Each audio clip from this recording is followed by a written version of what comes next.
கோவாலு, இந்த திருவிழாவுக்கெல்லாம் போனேன்னா ஒரு சோப்பு, வேறு ஏதோ பொருள் பக்கத்தில் அடுக்கியிருப்பாங்க.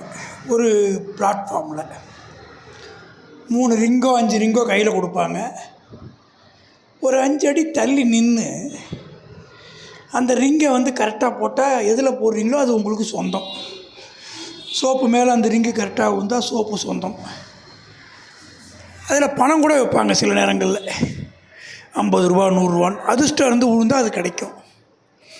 ஆனால் அவங்க தெரிஞ்சு தான் வைக்கிறாங்க. ஏன்னா பெரும்பாலும் அந்த ரிங்கு கரெக்டாக விழாது, 1 2 தான் ஃப்ளூக்கில் விழும். அந்த மாதிரி தான் ஒன்று படிச்சுட்டு போய் அது வரும்னு எதிர்பார்க்குறது.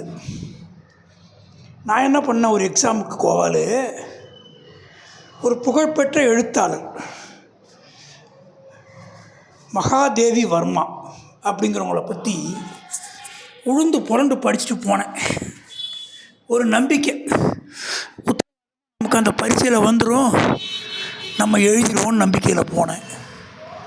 நடந்தது வேறு. பரீட்சையில் வரல. எனக்கு ஷாக் ஆகிடுச்சு. நம்ம படிச்சுட்டு போனால் ஒன்று படிச்சுட்டு போவோம், அந்த ஒன்று வரும் எழுதுவோம், பாஸ் பண்ணுவோம். இந்த ஃபார்முலாவே உடஞ்சி போச்சேன்னு கொஞ்சம் கலங்கிட்டேன். ஆனால் மனம் தளரலை. கலங்கிறது வேறு, மனம் தளர்றது வேறு. நமக்கு தெரிஞ்ச மகாபாரதம் ராமாயணத்தெல்லாம் எழுதி வச்சேன், வரட்டும் கடவுள் காப்பாற்றுவார்னு. அது கூட எனக்கு வருத்தம் இல்லை.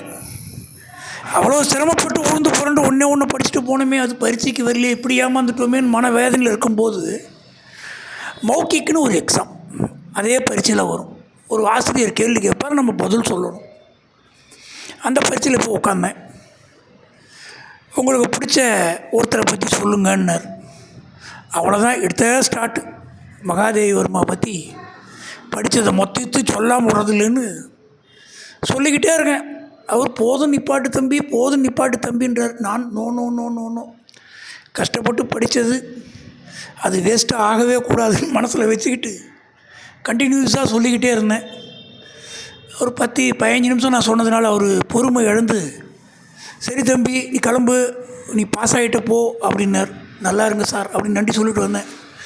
எதுக்கு சொல்கிறேன்னா, எது படித்தாலும் அது என்றைக்கும் வேஸ்ட் ஆகாது. ஏதோ ஒரு பர்பஸுக்கு படிக்கிறது இன்னொரு இடத்துல உதவிச்சு பார்த்தியா கோவாலு. ஆனால் அருமண்ண